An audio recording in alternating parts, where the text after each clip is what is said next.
Good morning. I wanted to share a devotional thought with you for this week, pre-week, I guess, of our class. And I think I'm going to center our devotions from the book of Proverbs over our term together. I'll post one of these each week, and they're just for your own personal edification. You can listen to them and use them as you like. I'm going to read to you from Proverbs chapter 8, verses 1 through 12, from the NIV version.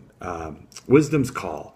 Does not wisdom call out? Does not understanding raise her voice?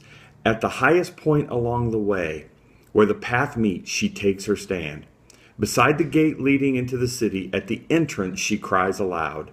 To you, O people, I call out. I raise my voice to all mankind. You who are simple, gain prudence. You who are foolish, set your heart on it. Listen, for I have trustworthy things to say. I open my lips to speak what is right. My mouth speaks what is true, for my lips detest wickedness. All the words of my mouth are just. None of them is crooked or perverse. To the discerning, all of them are right. They are upright to those who have found knowledge. Choose my instruction instead of silver, knowledge rather than choice gold. For wisdom is more precious than rubies, and nothing you desire can compare with her. I, wisdom, dwell together with prudence. I possess knowledge and discretion. We are people who want things, not always tangible things, but even ideas or happenings, circumstances, or events. My meditation question for you this morning is, what do you desire in your lives? You're all in the midst of being very busy people right now. You have school and work and families and life coming at you. I want to give you a minute, or I want to take a minute to just think with you and maybe center yourself on your day if it's morning, or to give you something to think about if it's actually evening time. Why is wisdom more desirable than rubies or jewels? Some versions say jewels. Well, a ruby is a jewel that is primarily the mineral aluminum oxide. It's pinkish to blood red in color. The color comes from the element chromium. Those of you who remember your high school chemistry, if that's as far as you got in your chemistry or your sciences, I don't know where you're at on that one. Ruber is the Latin for the color red, and where the word comes from, ruby. The monetary value in rubies come from their deep red color. So from what I understand, the deeper the red, the more valuable. Pricing for a poor half carat ruby goes for about $5. So not really valuable, but a 5 carat exceptional quality ruby, according from the region of Mogok, Burma, can bring upwards of $225,000 or more. Seems to me to be pretty valuable stone. I mean, that's a hefty price for a little piece of mineral. I don't know what you make a year, but for me, that's a lot of money. The median household income just released in December, according to the Department of Numbers in 2013, the U.S. government says that the median household income is about $52,250.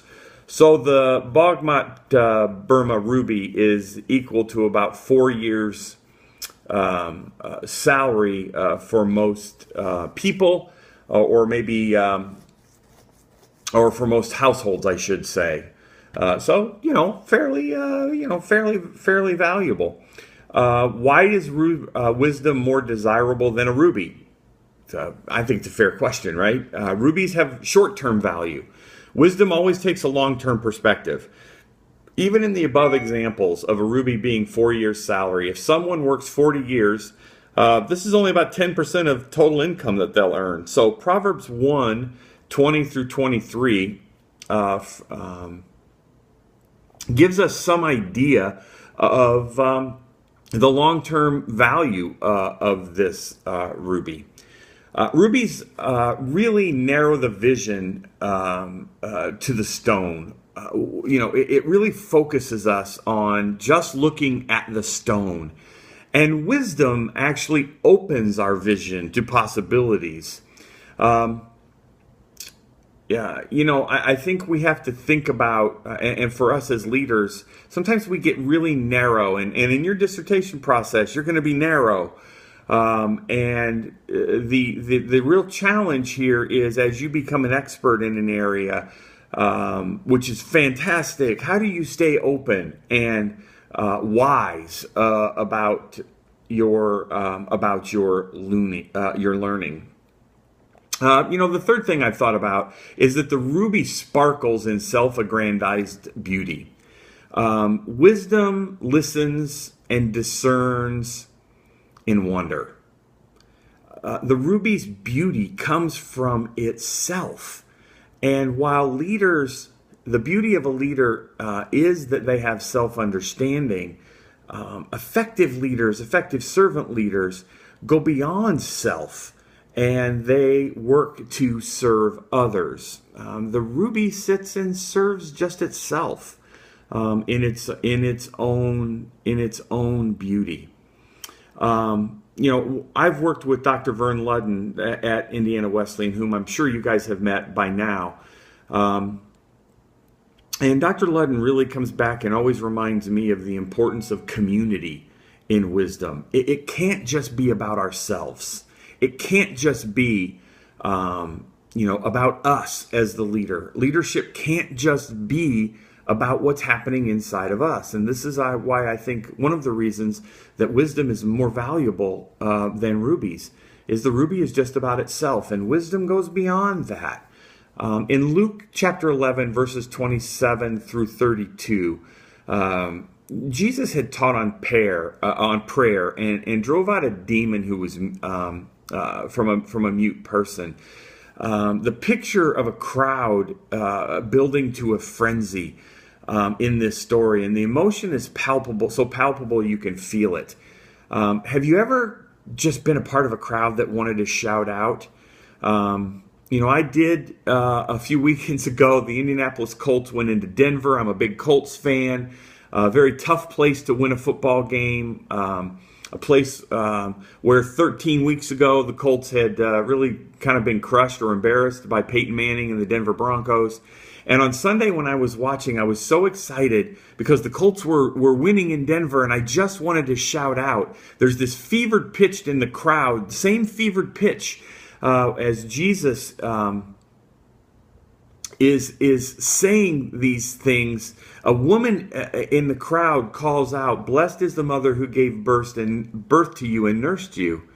And I don't want to spend too much time here. The emotion is electric, and the woman is feeling so much joy. She goes back to the thing that gave her the most life in her own joy, and she shouts out this deep joy that she has. Psychologists call this positive projection, or a feeling of love and joy toward someone that arises from a natural extension of feeling good about yourself.